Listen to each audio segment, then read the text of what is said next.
Salut tout le monde, j'espère que vous allez bien. Je vous retrouve aujourd'hui pour vous parler de ma pile à lire du Cold Winter Challenge.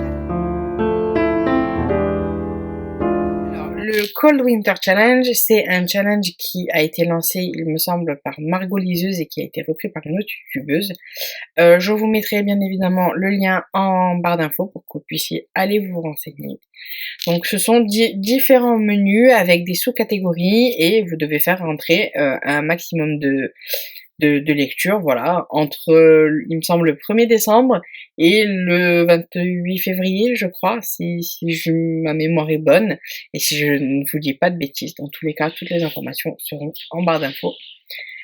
Donc, on va commencer, puisque cette vidéo va être très très longue. Donc, les menus qui sont proposés cette année, ce sont les menus Magie de Noël, Cocooning hivernal, Hiver sombre, Marcher dans la neige, et vous avez un menu bonus, Sorcellerie hivernale.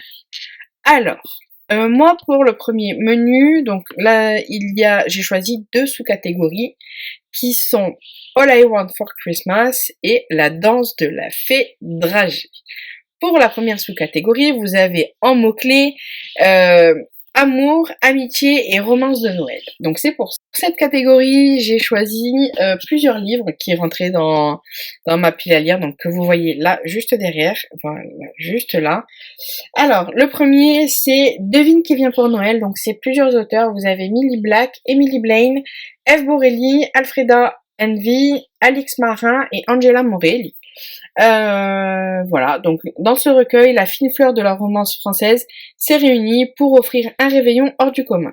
Prenez 6 héros irrésistibles, dont un pâtissier du Vermont touché par Cupidon, un ancien crush du lycée au charme insolent et un barman sexy en diable. Ajoutez-y 6 héroïnes de compétition, policières gaffeuses, infirmières sensuelles ou comédiennes hautement délurées, agrémentées de défis de coups de foudre, d'un shooting photo avec un furet facétieux et d'un concours de bûches géantes, laissez reposer toute une nuit sous la neige, et qui sait, votre grand amour s'invitera peut-être chez vous pour la dégustation. Le deuxième livre que j'ai mis dans cette catégorie, c'est Brexit Romance, pour amour, amitié.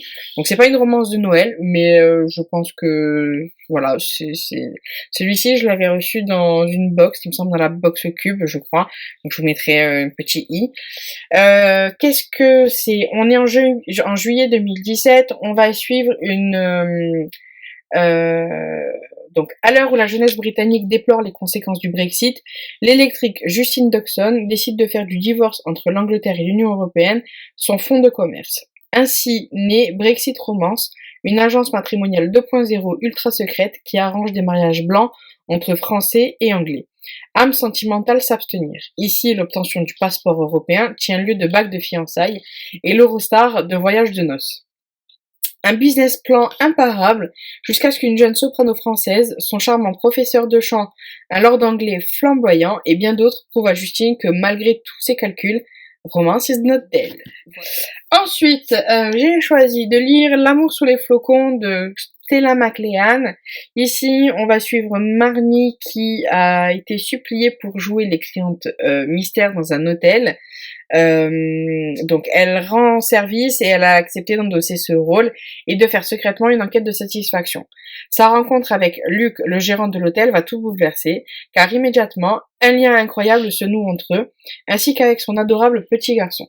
Très vite, Marnie comprend que si elle veut donner une chance à leur histoire naissante, elle va devoir avouer à Luc la véritable raison de son séjour, au risque qu'il se sente trahi et qu'il s'éloigne d'elle à jamais. Voilà, donc je l'ai choisi surtout parce qu'il y a le flocon dedans. Hein, c'est Sous la neige d'Emily Blaine. Là, on est clairement dans la romance de Noël. Voilà. On va suivre Juliette, qui avait prévu beaucoup de choses. Des vacances romantiques à la Barbade, un immense sapin décoré avec Simon, son amoureux, et peut-être même une demande en mariage.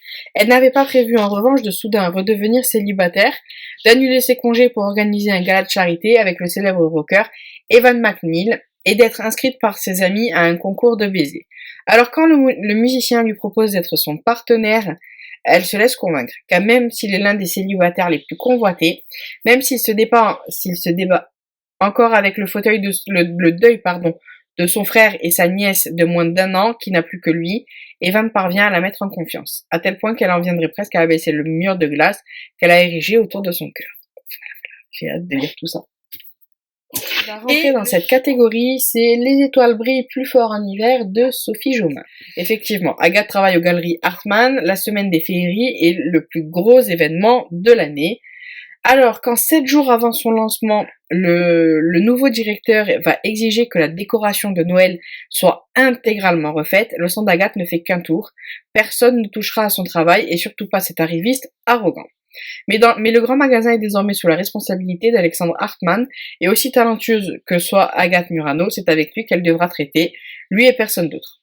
Ces deux-là auraient préféré ne jamais se rencontrer, mais puisqu'un Père Noël et son chat magique viennent d'être embauchés pour exaucer les souhaits, puisque les guirlandes scintillent et que l'air embaume, la cannelle et le pain d'épices, tout devient possible. J'ai hâte. Alors, moi, la deuxième catégorie que j'ai choisie dans ce menu, c'est la danse de la fée dragée. Donc ici, il nous faut choisir un univers onirique, un univers fantastique. On n'est plus sur des romans fantasy ou qui parlent de fées. Alors moi, pour ce roman, pour cette sous-catégorie-là, j'ai choisi de lire Dance of Thieves de Marie Pearson, publié aux éditions La Martinière. Alors, autrefois gamine des rues, quasi de brume vive, est devenue une ratane, membre de la garde d'élite de la reine de Vanda. À la poursuite d'un criminel recherché par la couronne, elle se rend au Gué de Thor, à l'autre bout du royaume. Mais les Ballinger, qui contrôlent cette région, ne voient pas d'un bon œil l'intrusion d'une ratane sur leur terre, et la mission de Quasi s'annonce périlleuse. D'autant qu'elle se retrouve bientôt prisonnière de trafiquants de main-d'œuvre avec leur chef, Jace Ballinger, et que celui-ci ne la laisse pas indifférente. Commence alors un jeu du chat et de la souris, au cours duquel Quasi pourrait bien perdre son âme et sa vie. Ensuite, le deuxième menu, c'est Cocooning hivernal. Donc moi, j'ai choisi également 2 sous-catégories là-dedans, ou du moins, j'ai eu pour principe, avec ce challenge, de ne pas acheter de livres supplémentaires. Je vous avouerai que c'est très compliqué, hein, puisque j'habite à côté d'une librairie et je passe mon temps là-bas. Voilà. Mais je me suis dit que d'abord, je descendais ma pile et ensuite, à partir peut-être de l'année prochaine, j'arriverai à lire autre chose. Après, on va pas se mentir. Ce que vous voyez là, juste là, voilà, juste là, c'est mon étagère depuis la lire. Donc j'en ai derrière aussi, donc j'en ai encore quand même pas mal à lire. C'est pour ça, ce challenge va peut-être me permettre d'écouler un maximum mon stock pour pouvoir le renouveler en début d'année, sachant que je me laisse un budget livre de 50 € par mois, donc c'est vraiment pas beaucoup, mais je pense que c'est correct par rapport à mon budget. Sinon, j'achèterais toute la bibliothèque. Hein, voilà, clairement. Alors, pour ce deuxième menu cocooning hivernal, la première sous-catégorie que j'ai choisie et qui, moi, va rentrer dans mes bouquins, c'est la sous-catégorie 1 marron glacé avec un mot-clé feel good et romantique et gourmandise, pardon. Du coup, j'ai choisi de faire d'une pierre deux coups et j'ai décidé de lire La petite boulangerie du bout du monde de Jenny Colgan. Donc c'est l'intégrale qui a été publiée aux éditions Pocket. Il me semble que celui-ci, je l'ai acheté l'année dernière. Voilà, c'était l'édition de Noël. À l'intérieur, vous avez les 3 de Jenny Colgan, avec La petite boulangerie du bout du monde, une saison à La petite boulangerie et Noël à La petite boulangerie. Donc du coup, ce livre-là pourrait se classer dans différents trucs. Cocooning hivernal, je pense que c'était la meilleure des catégories pour ce livre. Ensuite, la deuxième sous-catégorie, c'est Bonhomme en pain d'épices, avec, pour mots-clés, différence, tolérance, LGBTQI+. Ouh, ça a été compliqué. Et là, j'ai prévu de lire My Dear Fucking Prince de Kazema Kingston, publié aux éditions Lumen. Alors là, on va suivre du coup, donc, lorsque sa mère a été élue présidente des États-Unis, Alex Claremont Diaz s'est aussitôt retrouvé propulsé au rang de prince de la nation. Charismatique, intelligent, charmeur, son potentiel de séduction auprès des millennials est un atout majeur aux yeux de la Maison Blanche. Seul problème, Alex est l'ennemi personnel du vrai prince Henry, celui dont la grand-mère règne de l'autre côté de l'Atlantique. Voilà. Et quand la presse met la main sur la photo d'une altercation entre les deux jeunes gens, les relations anglo-américaines s'enveniment en pleine campagne de la présidente pour sa réélection. Chef de famille et chef d'État, assisté d'une armée de conseillers aux abois, échafaudent à la hâte un stratagème pour réparer cet incident diplomatique. Les deux rivaux sont donc contraints de feindre la réconciliation à longueur de mise en scène sur les réseaux sociaux. Cette fausse amitié ne tarde pas à se faire plus polémique que tout ce qu'ils auraient pu imaginer. Un secret bien gardé qui, s'il était révélé à la face du monde, pourrait faire dérailler la campagne de la présidente et compromettre l'image soigneusement lisse de la famille royale. Ils sont ennemis jurés depuis des années, mais que se passerait-il si le fils de la présidente des États-Unis et le prince d'Angleterre devenaient tout à coup beaucoup plus que des amis? Cauchemar d'attachés de presse, interrogations parfois intimes sur l'identité, la notoriété et l'ouverture d'esprit de l'opinion publique, comme du système médiatique, ce roman à la fois brillant, subtil et incandescent vous donnera tout simplement envie de retomber amoureux. Voilà, j'ai vraiment hâte. Alors, le troisième menu, c'est le menu Hiver sombre, avec en première sous-catégorie Scrooge, où là, vous avez en mot-clé, anti-héros, conflit, mensonge. Ici, j'ai choisi de mettre 6 femmes de Tina Seskis, publié aux éditions Pocket. Alors, ici, on va suivre, donc on est dans un parc au cœur de Londres par une douce soirée d'été et il va se dérouler un concours pour le mot original, celui de la plus spectaculaire crise d'hystérie. Parmi les participantes, 6 femmes qui se sont rencontrées à l'université et se réunissent une fois par an. Chacune pense à se décommander. Par habitude ou fidélité, aucune ne le fait. Après plusieurs verres, la tension monte. Pourquoi s'évertuer à recréer un passé révolu? Pourquoi maintenir des liens d'amitié qui n'existent plus? D'autant qu'aucune ne semble d'humeur à supporter les rancœurs et jalousies accumulées au fil des ans. Un terrible événement fait basculer la soirée. Rêve ou cauchemar, sans doute aurait-elle mieux fait de se désister. Alors la deuxième sous-catégorie, c'est Stalactite enchantée. Ici, vous devez lire soit un livre d'horreur, un thriller ou un suspense. Et pour ma part, j'en ai choisi 2. Donc, j'ai choisi Ceux qui vont mourir te saluent de Fred Vargas. Ici, on est donc c'est un voyage entre Paris et Rome. Le palais Farnèse ouvre ses portes. Une gravure de Michel-Ange est volée. Parmi les convives, Val Hubert, éditeur d'art à qui l'œuvre a été confiée. La cérémonie bat son plein jusqu'à ce qu'un cocktail à la cigue mette un terme à la fête. Claude, Néron et Tibère étaient là. Le curieux triumvirat d'étudiants est suspecté, ainsi que leur relation ambiguë avec Laura, cette femme au charme envoûtante. Un drame se dresse au cœur du Vatican. Et le deuxième que je vais faire rentrer dans cette catégorie, c'est La Chambre des Morts de Franck Tillier, publié aux éditions Pocket. Alors là, on est... Imaginez, vous roulez en pleine nuit avec votre meilleur ami, tout feu éteint. Devant vous, un champ d'éoliennes désert. Soudain, le choc d'une violence inouïe. Un corps gît près de votre véhicule. À ses côtés, un sac de sport. Dedans, 2 millions d'euros. Que feriez-vous? Vigo et Sylvain, eux, ont choisi. Voilà, donc ça, j'ai hâte de le lire aussi. La troisième sous-catégorie que j'ai choisie dans ce menu, c'est Père Fouettard avec en mots-clés Force obscure, enfer ou démon.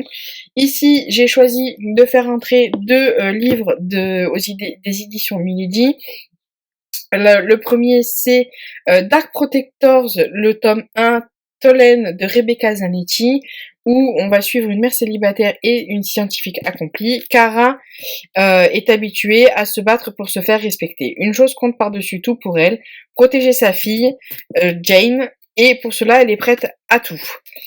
Y compris épouser un inconnu dangereux et désagréable. Certes, le mystérieux Talen lui promet que sa seule ambition est de les défendre, mais il prétend également être un vampire vieux de plus de 3 siècles. Cela dit, étant donné la façon dont le simple contact de ses mains suffit à faire frémir Kara de désir, il est bien possible qu'il dise la vérité. Voilà, donc j'ai hâte de le lire. Et ensuite, j'ai choisi Olympus, le tome 1, Alex Devereaux de Susan Wright. Donc, Susan Wright, pardon, qui est l'autrice de La Meute du Phénix, donc toujours aux éditions Milady.